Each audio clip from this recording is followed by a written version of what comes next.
This episode of the Coarse Grind Podcast has been brought to you by Central Sports and Graphics Incorporated, family-owned and operated screen printing and embroidery business located in a historic storefront on Old Berwick Road in the heart of Espy. They've been doing screen printing for over 20 years. They have high-quality product at a low price. Be sure to check them out. Central Sports and Graphics Incorporated, 570-784-1212. Now, on to the show. Hey, this is David Rosengarten. You're listening to Sean Rossler on the Coarse Grind Podcast.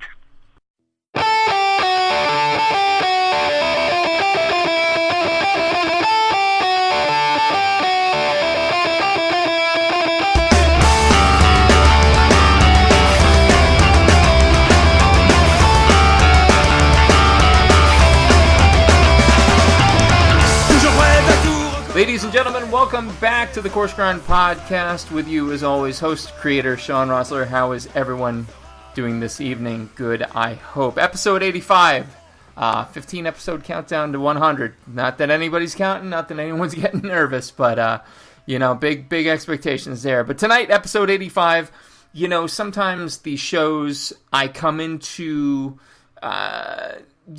doing them as part of this humble podcast, they make sense. I'll go somewhere, eat somewhere, owners and I chat, and ta-da, there's a show, right? It's something like that. But tonight's show does not follow that format actually at all, like not even close. But it's really cool how we got here, and as a show, I'm all too glad to pitch in. Here's the Cliff Notes for anyone interested. Podcast hosts meets musician via the power of the interwebs. They spend words complimenting each other's stuff, complete with an incredible album for me and a mediocre t-shirt for him. Don't worry, Joe, you sold it completely. Discussions later ensue to discover that by one degree of separation, there's this awesome restaurant with an awesome story that might not be getting the attention it truly deserves, and that's where I, as I mentioned above, and the Coarse Grind Podcast abide. Tonight's guest is a self-proclaimed half-Korean army brat, mother of four, grandma to 1.9 grandchildren. She studied journalism, but ended up being a server at her parents' restaurant for about 22 years. Not finding it in her to quit or get fired, she got to build a reputation as a bitch, and mind you, that's harsh, but she's in the running on this show anyway, with another famous bitch, so she's in good company. As she put it, being the only waitress you had to. Fast forward to present day, she's the owner-proprietor of the Blue Cactus Cafe in Columbia, South Carolina. A fabulous combination, and again, this is just by seeing it, so I'll be making a trip soon, trust me, of a Korean Tex-Mex restaurant. She's a slack-ass runner, reformed cat lady, and I, for one, can't wait to get talking, so let's get down to it. Ladies and gentlemen, and everyone in between, our guest this evening, owner-proprietor of the Blue Cactus Cafe, a.k.a. the former inmate running the asylum, Ms. Julie Ford. How's it going, Julie? Oh, it's going. How are you? I'm good. Thanks so much for taking time this evening. I know you were knitting and I was painting. We sound like two real winners this evening dropping into this show. But good knitting into air quotes at this point. Yeah, there you go. All right, very good. Folks new to the program, folks with shitty short-term memories like yours truly, starters, mains, and afters. Starters, we're going to ask some questions about where the guest in question came from, mains, where they're at, what they're doing with it, and finally afters, some more irreverent questions, a little bit more out in left field, but no one's been injured in 84 episodes. I see no reason to change that this evening. So without further ado, Ms. Julie, tell me about where and what you grew up eating. You know what? It's so weird. Growing up, my mother's Korean. Mm-hmm. I didn't eat that much Korean food growing up. There was a lot of stuff that my dad enjoyed eating because he was from Kansas. Okay. So we would have things like pinto beans and rice, which I hated. Oh. And, different things. And when we would have Korean, the bulgogi, it wasn't until I was in my teens that I even know it was called bulgogi, because my mom always said, we're having meat and rice for dinner. Ah. And, of course we had the ubiquitous kimchee. Yep, absolutely. That was my after-school snack, Nice. Get a little bowl of rice with water in it, a little bowl of water to dip the kimchi in to get the excess pepper off. Nice. And eat. And, the nori paper and rice. Oh, that's so fantastic. We did not eat a whole lot of Korean. It became more into my life when my mom's relatives immigrated here. Oh, okay. So we would have these big family gatherings. Mm-hmm. Wow. So there we would have, all the good stuff. Yeah, pretty sizable family then that came over? Well, they used to refer to my mom's family in Colombia here as the anthill Kims. Because it's just like they just would keep spilling out. She is one of 8. Whoa, and, okay. Yeah. All her siblings came over. My grandparents came over. I've got all these cousins here, so yeah. Nice, There's nice. a bunch of us. Oh, that's awesome. And so, looking at that, growing up, you have this cool culture that, it eventually caught up with you. When you were young, would you say you were a picky eater, a choosy eater, or pretty adventurous? No, I was picky. I was uncooperative. Nice. Admittedly so, too. She volunteers that shit right up. Whoa. And it's the weirdest story, how I had my epiphany. And it was actually when I was in my 30s. Yeah. That, everything started to branch out. But, I mean, I got a little bit better as I got older, but yeah, I was, yeah. What was your kryptonite? What's something you look back and you're like, nope, couldn't do it then. Maybe you can do it now. Well, things like head cheese. Oh, definitely. Shit, I can't do that. I could not do it then. I can do it now. Oh, man. You know what? I shouldn't say I can't. I should say it's gotta be, there's a place here in Bloomsburg, the Blind Pig, and I've actually had the proprietors on before, and they did a head cheese, like, a house made. Absolutely. But, I mean, you start getting into anything commercial, absolutely not. And I don't know what it is. What was it for you that turned you off from it? Head cheese. Just the name alone, right? The whole name, the whole concept. not thinking that hot dogs are essentially the same thing. Exactly. You ever see the movie The Great Outdoors? Little slice of meat, that's, the gelatin and... Yeah. It's all fillers. It's all like the raccoon says in The Great Outdoors. It's all lips and assholes. Like there's nothing. But and a lot of it I took cues from my mom. Yeah. She thought it was gross. Oh man. So then Man. I wouldn't do it. I told the story. I posted a picture on Instagram and Facebook of his diamondback rattlesnake. Yeah. And the story was my dad was out driving and he ran over a rattlesnake. Yeah. So he stopped, picked it up, put it in the car, took it home, skinned it, and grilled it. Oh, my Lord. And my mom forced him to cook it outside. She would not let any of us kids taste it. Why? Oh, that's an opportunity missed there. I know! Oh, that's cool. That's awesome. So let's flip that script a little bit then. We're talking about the negatives. What about the positives? Food for a lot of folks can evoke almost a nostalgia, almost a childhood nostalgia in them. What are some dishes or foods that you look back to and you miss the nuance, the feeling that it gave you from your childhood? My mother's fried chicken.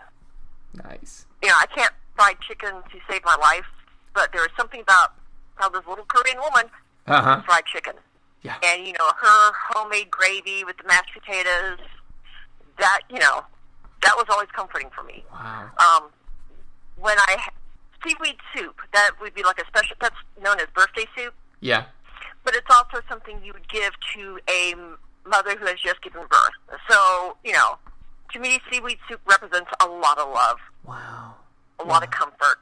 That's so cool. There's so many cultures, and this is not to necessarily disparage American culture for what it is, but when you look to some of the Eastern cultures, there is almost a ceremony associated with some dishes. And that's actually the first time I've ever even heard of that. Birthday soup, or seaweed soup for that matter.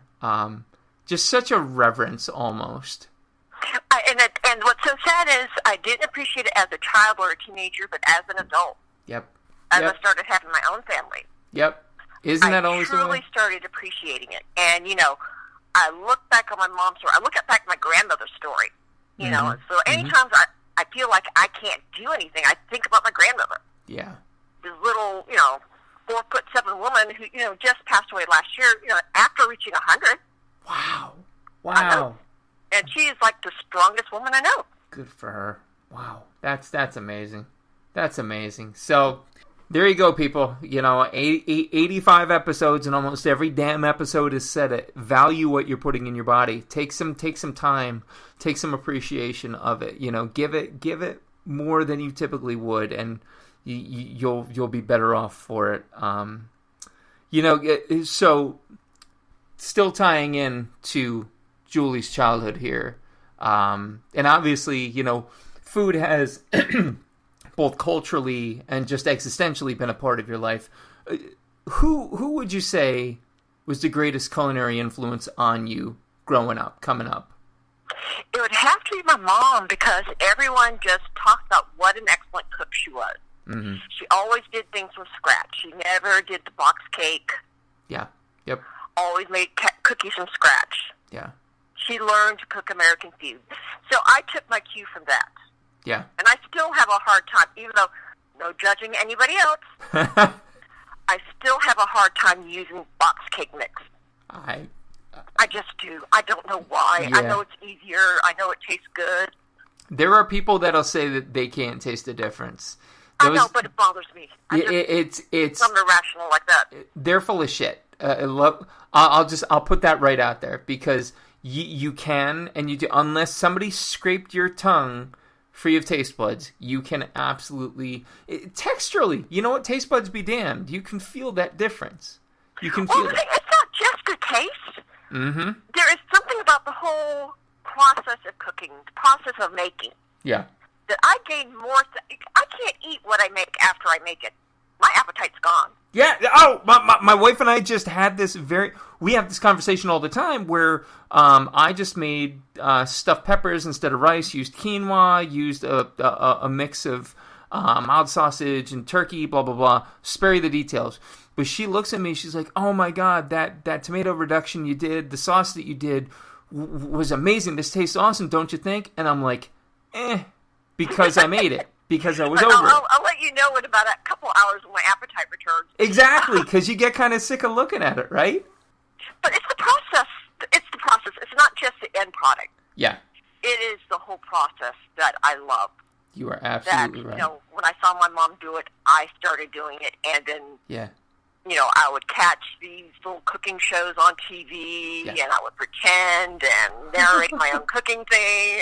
And Oh, that's awesome. That's awesome. Yeah, and something that, hopefully folks that are listening to have picked up on, but let me, restate it for those thick between the ears. Julie's mom had to basically, learn an entire other culture, So that's like me, me becoming a Chinese chef. It's going to take not only learning the process, the technique, but learning the cultural appreciation of it and making it good. And it sounds to me like she took this, Kansas American cuisine and rocked it for you. If mashed potatoes and gravy are that much of a, kind of a bookmark in your story.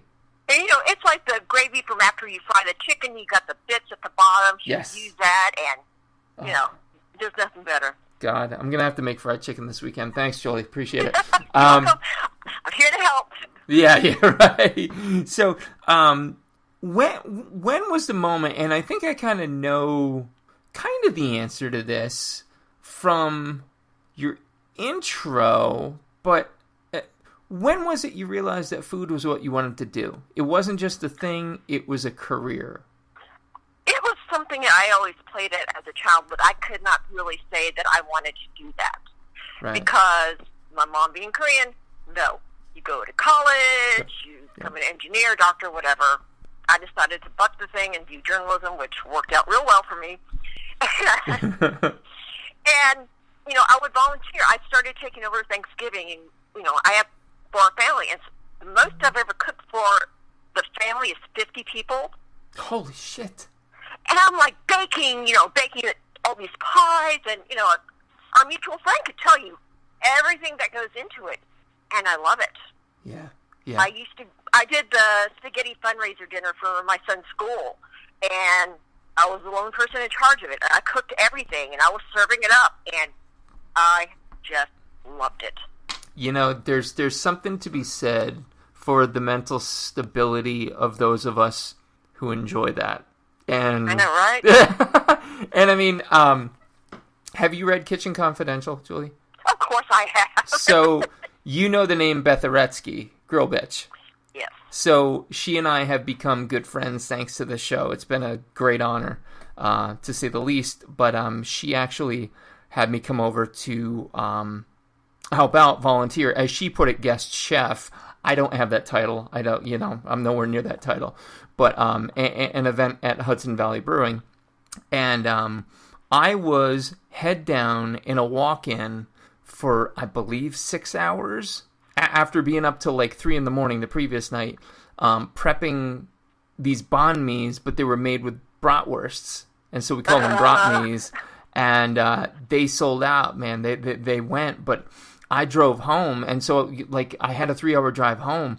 I'm grinning ear to goddamn ear the whole way. Yeah. Like it's sick almost, right?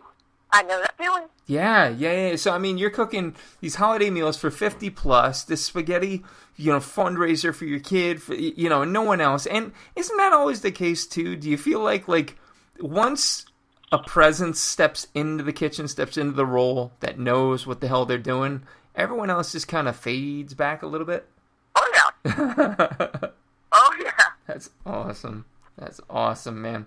So, again, it's such a cool story to hear, though, that, like, despite going to school for journalism, here you are backing in it, right? Well, what it was is, I really should not have done journalism. I should have done the arts. I was interested in the production. Okay. Putting together the pieces. But my last year of college, got engaged to my late husband, had an engagement surprise. And the things I was willing to sacrifice to put my foot into the door was not something I was willing to sacrifice in terms of being away from my baby. Right. The pay wouldn't even justify any daycare, and the time away. I just couldn't justify it. Right on. Now, I wouldn't trade anything for that experience when I went to school because I learned a lot. I met some interesting people. But it's the way life goes sometimes. That's right.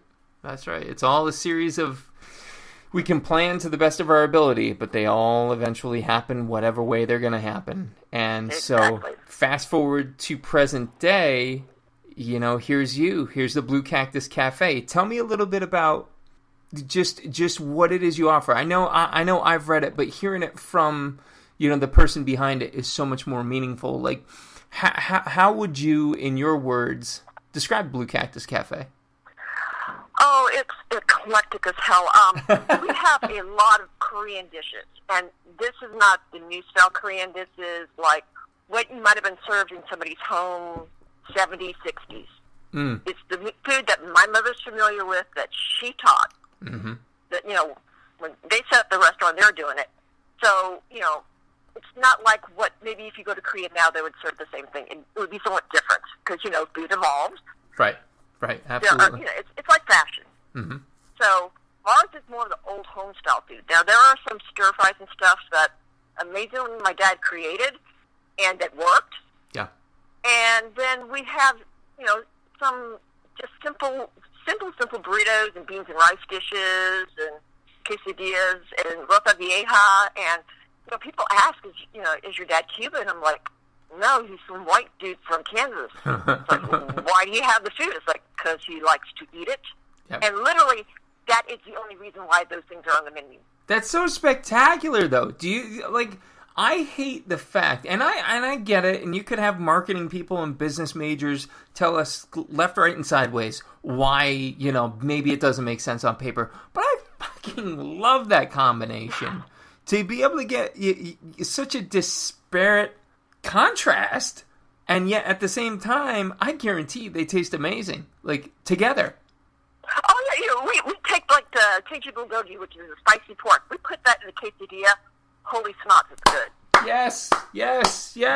Holy fucking snots, it's good. And I'm doing stuff that my mom would not allow now. Yeah. Since I've taken over, it's like I'm allowing them to put kimchi into the quesadillas and the burritos. You should. Oh my God. Request it. Oh. I know.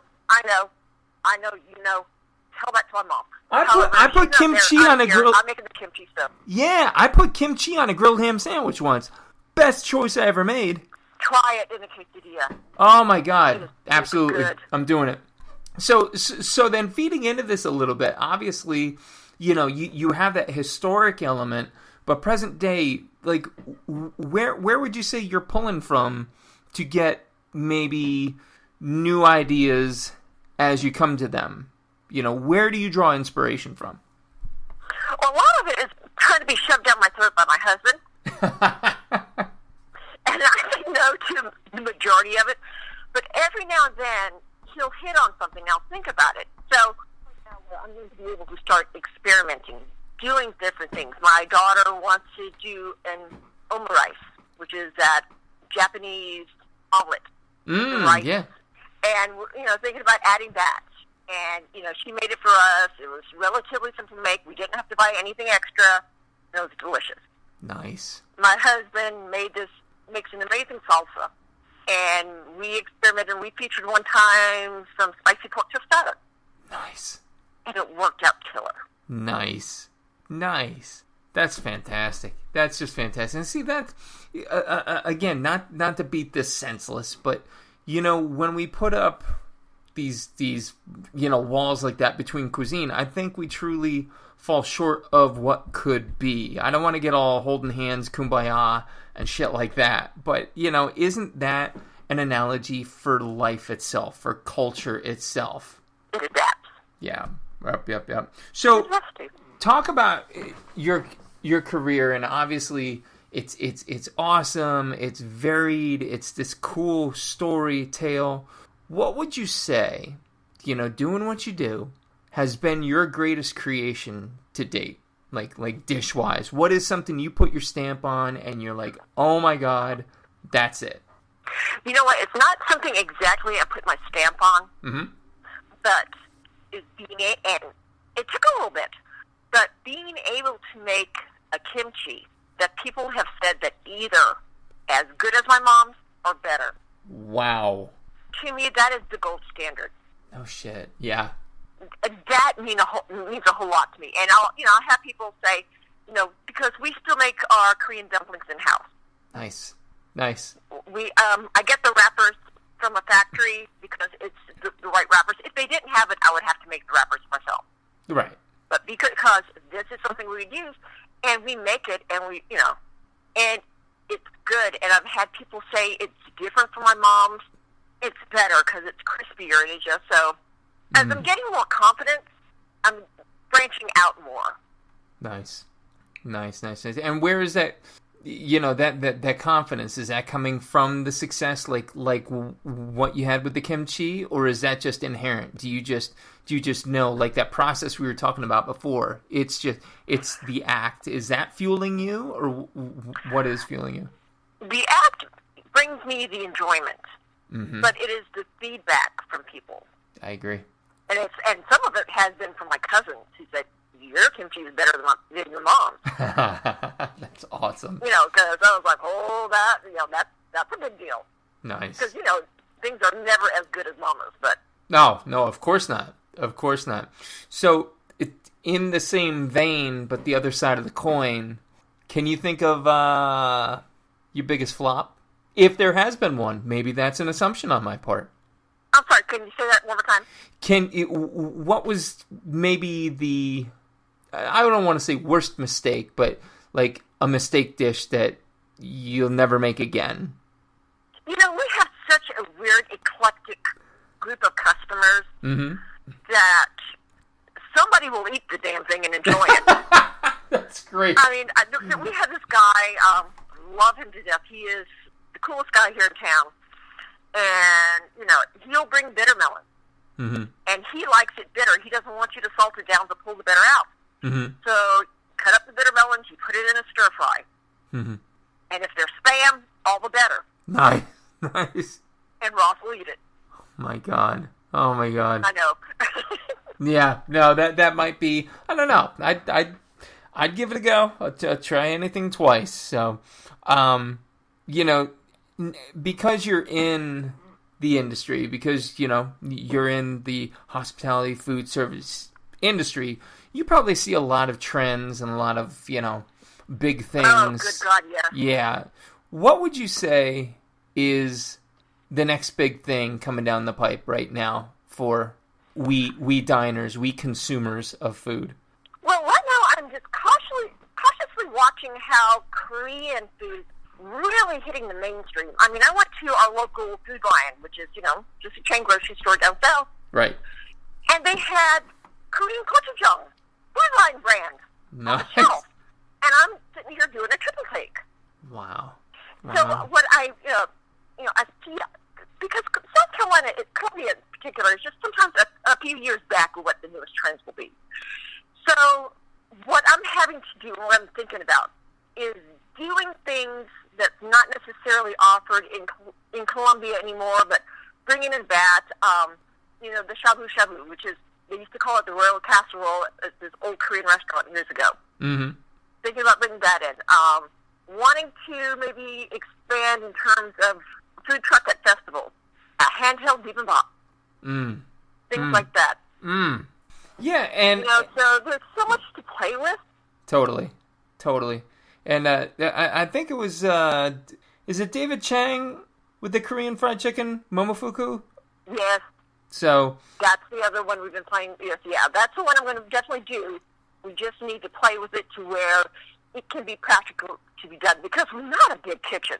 Right. The kitchen was designed by my father, who has never worked in a kitchen until the day he opened the restaurant. Ooh, that's a rude awakening. He never cooked. No, this is even better. He never cooked until the day he opened the restaurant. Wow. Hey, good on him. He says if you're too dumb to know that you can't do it, you can do it. Yep. I appreciate the ballsiness, the fortitude. That's the way you should live life. You know what? You figure it out along the way. And sounds to me like you did. Well, with him, they had the luxury of, he was retired military. Oh, there you go. So he had the retirement pay. My mom was working part-time at my uncle's restaurant, so there was money there. Mm-hmm. So all he had to do in the beginning of the restaurant was to break even. And it wasn't even Korean, it was a deli sandwich place. Okay. And all he had to do was sell $75 a day, and he would break even. Wow. Now, one time he had this one Korean student come in starving to death, and my dad happened to have some miso. Mm-hmm. So he made him some miso soup. Awesome. And the guy really liked it. And awesome. He came back.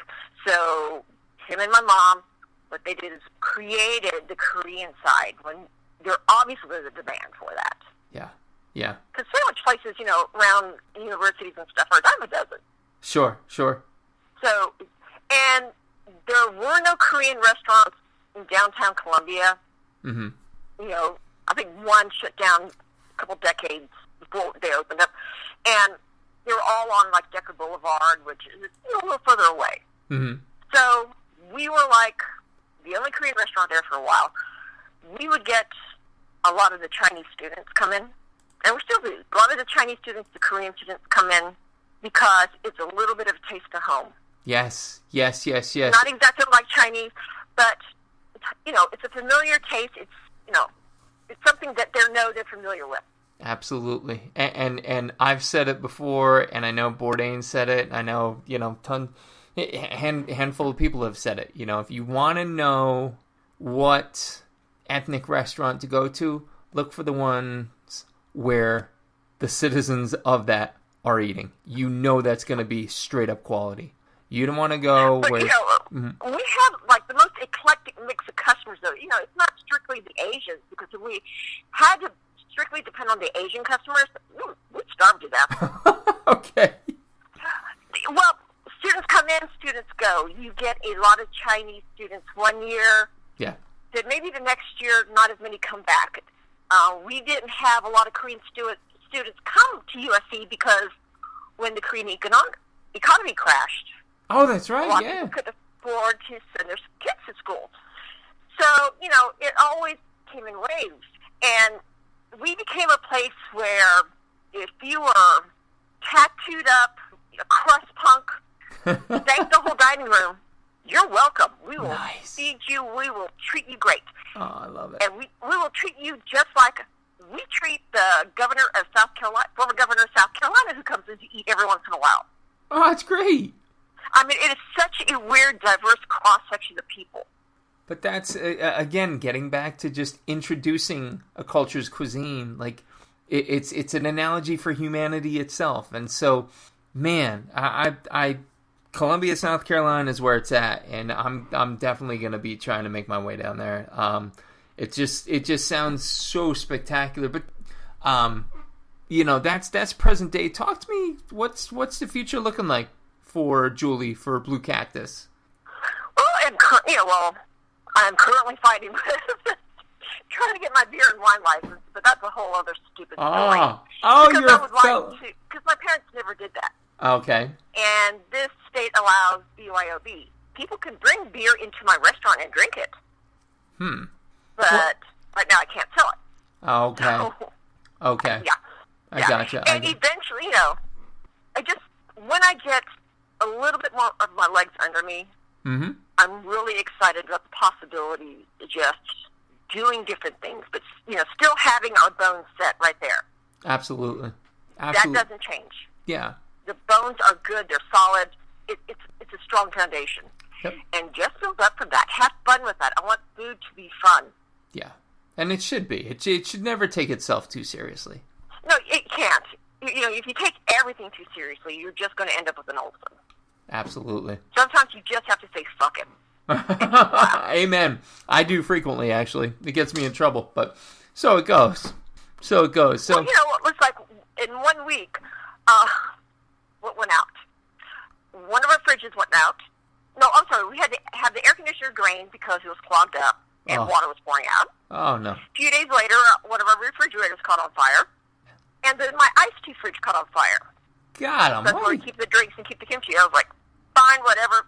Yep. Fuck, whatever. You can't. So we decided, we moved all the kimchi out of that one. But I had this one really bad bucket of the cucumber kimchi. I said, just leave it there. We'll clear it out later. Just toss it. I don't want to save it. We saved the wrong bucket of kimchi. Oh. It was regular kimchi that was sitting there.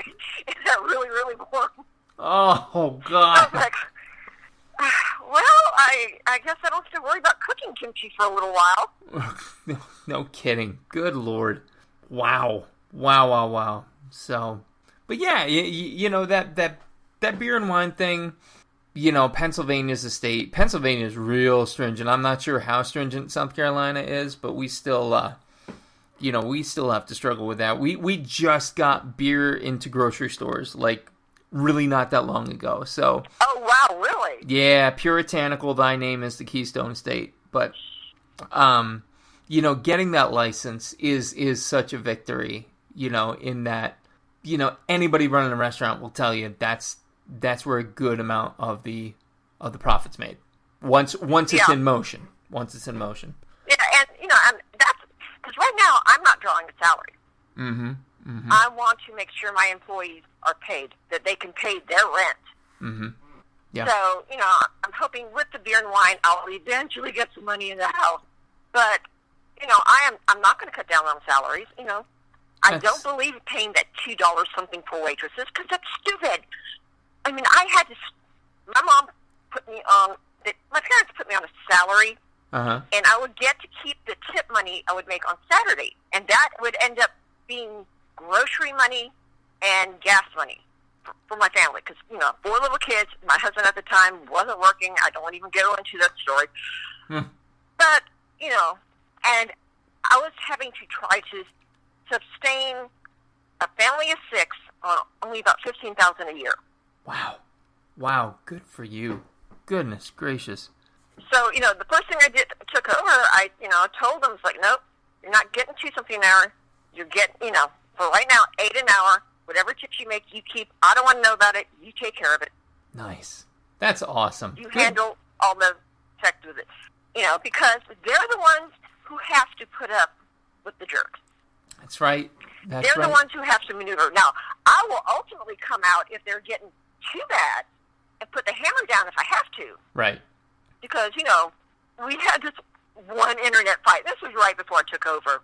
My youngest daughter was working lunch at Cactus, and some woman complained, just wrote a bad review about Cactus, bad review about the food. And I don't care about the bad review of the foods.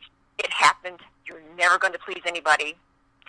But she was calling my daughter just really rude. And knowing my daughter and how she is, because she has some social anxiety, so she's just not going to, do the rude thing. I was like, no. You don't attack my kid. Right. Like, now, if they said I was rude, yeah, that was probably true. I probably was rude. That's how I roll. However, nice. You don't attack the waitresses. Right, exactly. Was that the whole cry about it meme that I saw? The die mad about it? That's die mad about it. I'm sorry, not cry about it. I read that review, and I contacted one of my dearest friends, who is our social media person. Mm-hmm. I said, Jen, respond to this person. Just tell her to die mad about it. And then it turned into this big fight, and all of a sudden we started getting boosts on ratings, 5-star ratings. See, that's what people are crazy.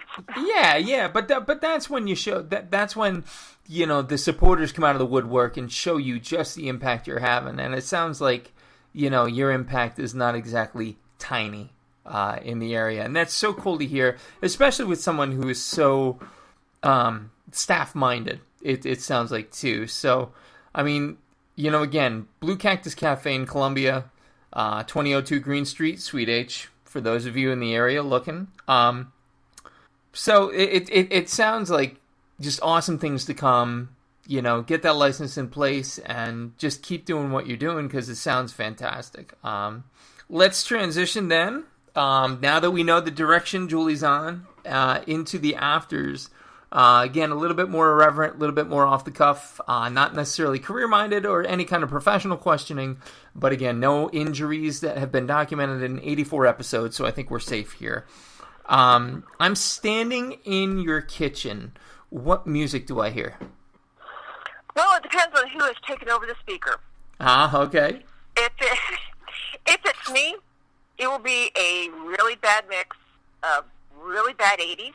With some punk rock. Nice. When Anthony Bourdain died, we popped on some Iggy and some Ramones. Damn straight. And, it's depending on how much energy I need. If I need to start banging things out and, like I do with my running, my running music tends to be a little bit more on the aggressive side because I need that extra bit of energy. Sure, then, absolutely. I'll just stick some Ramones, stick some Vandals, stick some Bad Religion. Yes. Jerks, Oh my God. Just do a mix of that, just so I can get, my adrenaline up. Get through it. Yeah, we could, Julie. You and I could totally run a service together. I feel a kinship going on here. Absolutely, hands down. Next question: you're going to be stranded on a deserted island, and you can only bring 3 foods or food type items with you. Inexhaustible supply, but only 3. What would they be and why? Would they have to be something I would have to cook? No. Okay. It could be a magic supply of, a type of thing. Yep. Okay. Cheese. Okay. Because cheese. Pork. It is one of the most versatile meats. You're damn right. And this is like my guilty pleasure, and everybody hates me, but I don't care, and I know it's not food, and I know it's shit, and I know it's gross. A McRib. Yeah, McRib! Yes! Dude, it's not. I get stupidly excited when it's McRib season. I was so mad because they skipped over Columbia, South Carolina last go-round. Oh. And we had this, my husband has a Tesla, so we were going to Facebook Live in his Tesla eating this damn McRib. Because he thinks it's the most foul thing on earth. That should be, oh my God, if that is not the cover of one of Joe's next albums, you in a Tesla eating a McRib, you're missing an opportunity. You're missing an opportunity. And we were planning to make Wanda's potato salad. Oh my God, that's fantastic. Simply Sarah. Have you ever seen her show, Simply Sarah? Yes. Have you seen the macaroni one? I have not. Look up the macaroni salad. Wanda's macaroni salad. making a note in the margin right now. We're still, me and some of my idiot friends are still planning to kind of get together and do the macaroni salad and oh man, eat McRibs in front of my husband and bring stray cats to pet. Oh God, I love it. I love it. The McRib. That makes me so happy because people despise it, but I love it too. I know. There's it's just pink slime. I don't care. I don't give a shit. I don't care. Exactly. I'm the person who will watch a documentary about how a hot dog is made, and you're seeing that sludge. Yep. And all I'm thinking is, I want a hot dog right now. Yep. You'll be sitting there chowing one down in 5 minutes or less. Absolutely. Oh, yeah. Absolutely. I want a hot dog now. It doesn't gross me out. But nice. Have you ever read Melanie Denea? I am familiar with her. I've not read her, but I am familiar. Cool. Okay. So you're literally in the 5% of guests who have heard of her. She's this fantastic photographer, and she's done 2 books, My Last Supper and The Next Course, and each book is a very large coffee table book. And they're beautiful books. I've thumbed through them. Gorgeous, gorgeous, gorgeous. And in them, it's 50 renowned chefs, restaurateurs, and a cool picture of each. And they're all asked the same questions. And it's all centered around the late night culinarian, Epicurean, restaurant working crowd. And we've all played it. If you've ever shut a restaurant down, we've all sat around and played the game. Your check is getting cashed tomorrow. Your card's getting punched. What is your last supper? Spaghetti and meatballs. Spaghetti and meatballs. There's something about pasta. Nice. I mean, I do the slack ass running so I can pretend I can eat all this damn pasta. Carb load for the run I'm not actually going to do because I'm too lazy to get out of bed and then it gets too hot. Right. Who would you want there with you for the Last Supper? Oh, that's a hard one. Yeah. That is a hard one because, of course you want to see your family and stuff. Mm-hmm. See, that's why I saved this one till the end. If we go maybe a famous person? Sure, absolutely. Alive or dead. It's all street legal. Iggy Pop. Nice. That man amazes me. He is remarkable, if not made out of much leather. Oh, yeah, we saw when David Bowie died, my world fell apart. Well, okay, I saw the Star Wars movie where Han Solo was killed. Mm-hmm. And I cried. Oh, I bawled.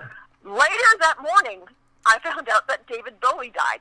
It was like my childhood right those 2 days. Decimated. You're waiting for the trifecta later that day. I was an emotional mess. So I was like, if any of these people start coming around, we're going to go see them. Mm-hmm. I don't care. We're just going to go see them. Nice. So, and Iggy was playing in Atlanta. So I was like, I'm going to go see him. Nice. It was a damn fine show.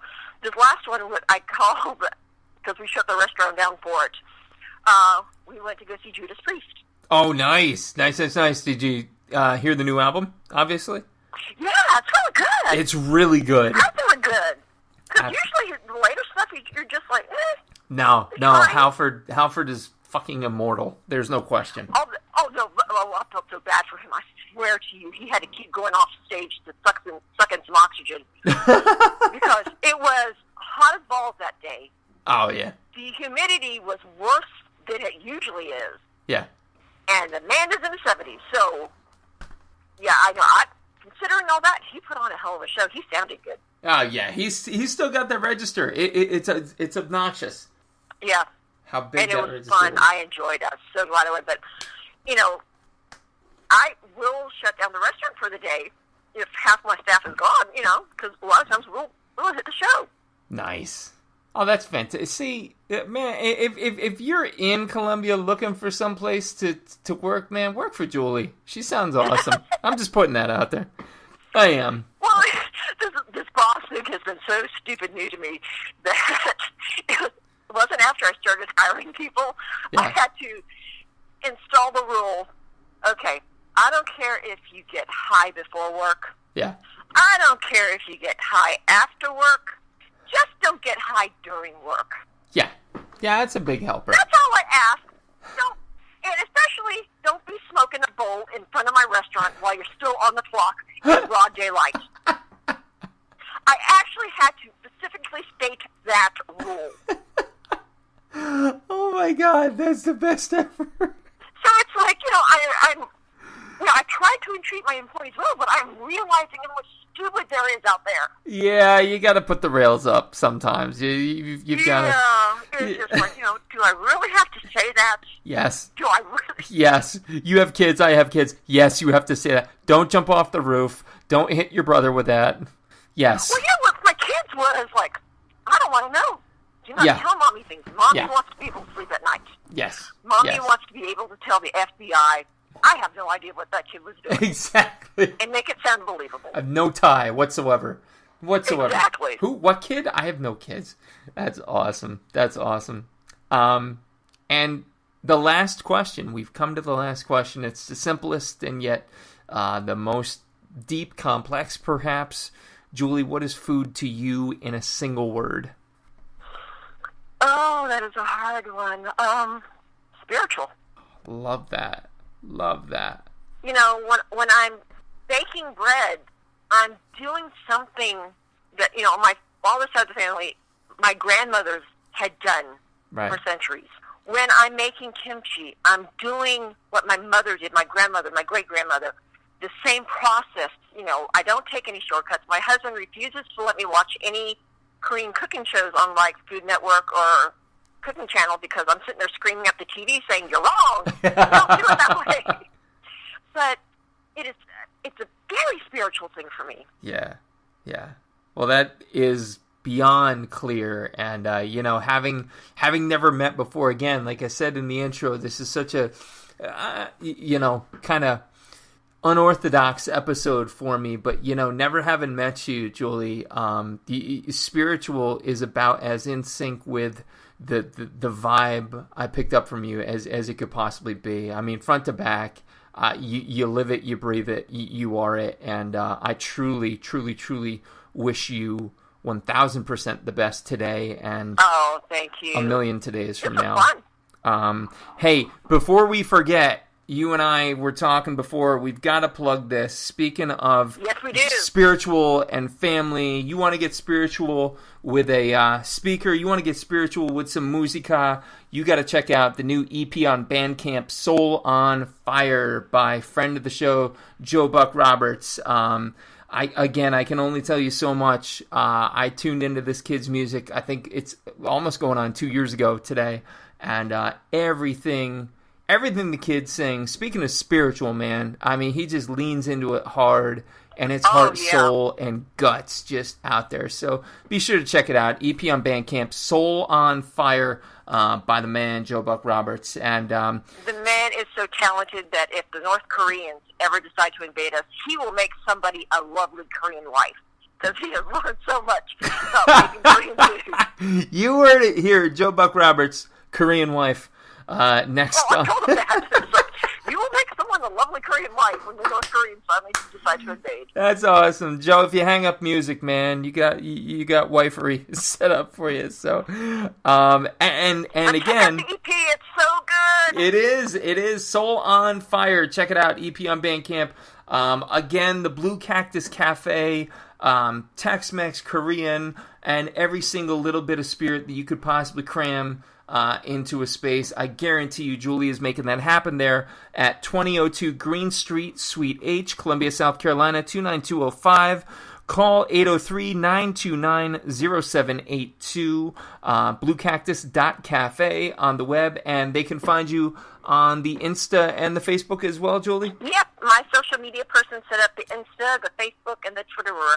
Boom, so you got no excuse. I'm not allowed near those, so. You got no excuse if you're in the Columbia area, or even if you're far away from it, make the drive, check it out, Blue Cactus Cafe, and again, Julie Ford, it has been an absolute honor and a pleasure, and again, I wish you the best, sweetheart. Thank you. Awesome. Ladies and gentlemen, this has been episode number 85 of the Coarse Grind Podcast. With me again this evening has been the wonderful Miss Julie Ford of the Blue Cactus Cafe. Our producer this evening, as always, has been the lovely and voluptuous Johnny Leland Robinson, a.k.a. the Reverend Johnny Lamoria. Be sure to check out his artwork in the 18431 Honesdale area. Next episode will be number 86. Be sure to check it out. Stay tuned. Retour aux sources, batterie rechargée.